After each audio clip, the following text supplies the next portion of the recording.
নমস্কার। আজকের আলোচনা আমরা মায়াপুর ইসকন প্রকাশিত কৃষ্ণ ভাবনাময়ের জীবনের প্রস্তুতি এই উৎসটার উপর ভিত্তি করে করব। হ্যাঁ, নমস্কার।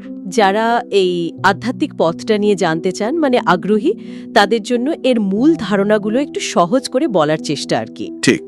এই বইটা আসলে আমাদের এই যে জাগতিক জীবন এর কিছু বলতে গেলে সীমাবদ্ধতা নিয়ে কথা বলে, আর সেখান থেকে কি করে আধ্যাত্মিক চেতনার দিকে এগোনো যায় তারই একটা প্রস্তুতির কথা। একটা রূপরেখা দেয়, তাই তো? হ্যাঁ, অনেকটা তাই, একটা যাত্রাপথের মতো।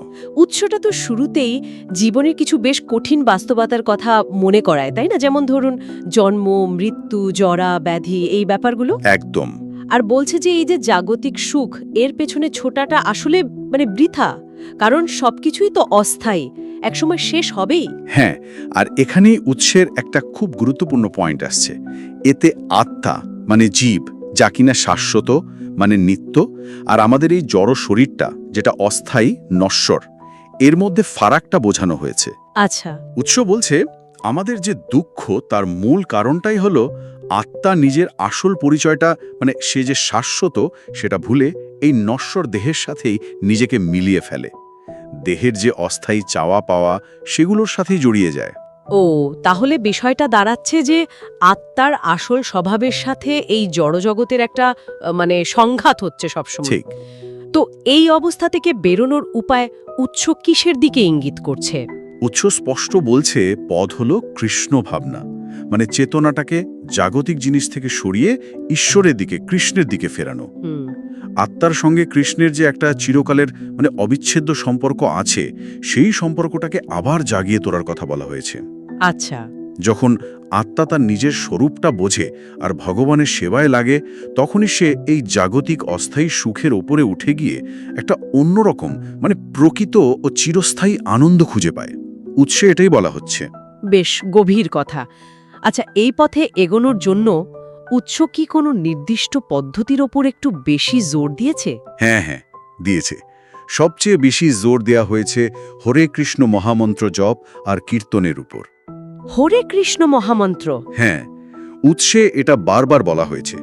এটাই এখনকার যুগের জন্য, কলিযুগের জন্য সব থেকে সহজ আর একই সাথে শক্তিশালী আধ্যাত্মিক উপায়।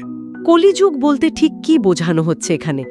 আর আগের যুগে তো শোনা যায় কত কঠিন তপস্যা ছিল, ধ্যান, যজ্ঞ, এইসব। হ্যাঁ, ছিল তো। তো এই যুগে এসে শুধু নাম জপের ওপর এত জোর কেন? উৎসে কি এর কোনো বিশেষ কারণ বলা আছে? আছে। উৎস ব্যাখ্যা করছে কলিযুগ বা এই যে বর্তমান যুগ, এটা এমন একটা সময় যখন মানুষের মন খুব স্বাভাবিকভাবেই অনেক বেশি বিক্ষিপ্ত থাকে, মনোসংযোগ করা কঠিন। আচ্ছা।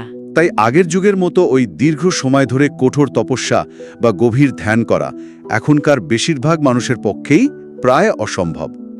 তা ঠিক। সেই তুলনায় নাম জপ বা সংকীর্তন অনেক বেশি কার্যকর।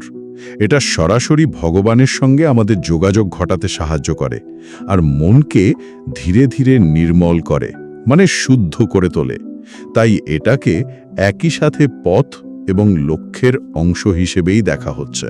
তার পদ্ধতিটা শুনতে সরল হলেও এর প্রভাবটা বেশ গভীর। আচ্ছা, এই জপ আর কীর্তনের পাশাপাশি দৈনন্দিন জীবনে কাজে লাগানোর মতো আর কি পথের কথা বলছে উৎস? যেমন সাধুসঙ্গ বা প্রসাদ গ্রহণের কথা কি এসেছে? হ্যাঁ, ঠিক ধরেছেন। উৎস জোর দিচ্ছে সাধু সঙ্গের উপর, যারা একই আধ্যাত্মিক লক্ষ্যে এগোতে চায় তেমন ভক্তদের সঙ্গে মেলামেশা করা। তাতে কি হয়? এতে একে অপরের থেকে উৎসাহ পাওয়া যায়, ভক্তি জীবনে টিকে থাকাটা সহজ হয়। আরেকটা খুব গুরুত্বপূর্ণ বিষয় হলো প্রসাদ গ্রহণ। প্রসাদ ভগবানকে নিবেদন করা খাবার? হ্যাঁ, ভগবানকে ভক্তি সহকারে নিবেদন করা খাবার গ্রহণ করা। উৎস বলছে এর মাধ্যমে শুধু আমাদের শরীর না, আমাদের সূক্ষ্ম শরীর, মন, এমনকি চেতনাও শুদ্ধ হয়। আর হ্যাঁ, জ্ঞান লাভের জন্য শাস্ত্র পড়ার গুরুত্বর কথাও অল্প করে বলা হয়েছে। বেশ। এই যে এতগুলো অনুশীলন, জপ, কীর্তন, সাধুসঙ্গ, প্রসাদ, এই পুরো যাত্রাপথটার চূড়ান্ত লক্ষ্যটা কি?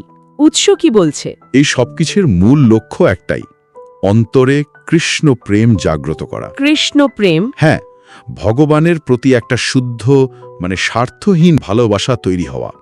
উৎস বলছে এটাই আধ্যাত্মিক জীবনের সবথেকে বড় প্রাপ্তি। এবং এর ফল হিসেবেই কি ওই যে ভগবদ্ধামে ফিরে যাওয়ার কথা বলা হয়েছে, মানে সেই চিন্ময় জগতে যেখানে এই জাগতিক দুঃখ কষ্টগুলো আর থাকে না? হ্যাঁ, ঠিক তাই। সেই জগৎকেই আত্মার আসল বাড়ি বা ঠিকানা হিসাবে বর্ণনা করা হয়েছে, যেখানে জন্ম, মৃত্যু, জরা, ব্যাধির এই যে চক্র, তা থেকে মুক্ত হয়ে শাশ্বত আনন্দময় জীবন পাওয়া যায়। এটাই হলো চূড়ান্ত প্রত্যাবর্তন। তাহলে পুরো আলোচনাটা যদি একটু গুছিয়ে বলি, কৃষ্ণ ভাবনাময় জীবনের প্রস্তুতি এই উৎসটি আমাদের বলছে যে আধ্যাত্মিক জীবনের জন্য তৈরি হওয়া মানে আসলে নিজেকে চেনা, আত্ম উপলব্ধি করা আর ভক্তিমূলক অনুশীলনের পথে চলা, যার মধ্যে হরে কৃষ্ণ মহামন্ত্র জপ একটা খুব খুব গুরুত্বপূর্ণ অংশ। এর মাধ্যমেই ধীরে ধীরে সেই কৃষ্ণ প্রেম লাভ করা সম্ভব। একদম, উৎসের মূল বার্তা এটাই। তবে সব শেষে একটা প্রশ্ন কিন্তু পাঠকের মনে আসতেই পারে, তাই না? কি রকম? উৎসটি তো এই আধ্যাত্মিক জীবনের জন্য বেশ কিছু নিয়মকানুন বা অনুশীলনের কথা বলছে। এগুলোতে অবিচল নিষ্ঠা থাকা দরকার, গভীর বিশ্বাস দরকার। হ্যাঁ, তা তো বটেই। কিন্তু আজকের এই যে এত ব্যস্ত, এত দ্রুতগতির জীবন, এত জটিল আমাদের সমাজ, এত চাহিদা চারদিকে, এই রকম একটা জীবনে দাঁড়িয়ে এই নির্দেশগুলো একেবারে অক্ষরে অক্ষরে পালন করার বাস্তব চ্যালেঞ্জগুলো ঠিক কি কি হতে পারে, এই বিষয়টা কিন্তু উৎসে সরাসরি সেভাবে আলোচনা করা হয়নি। এটা একটা গুরুত্বপূর্ণ চিন্তার খোরাক আমার মনে হয়।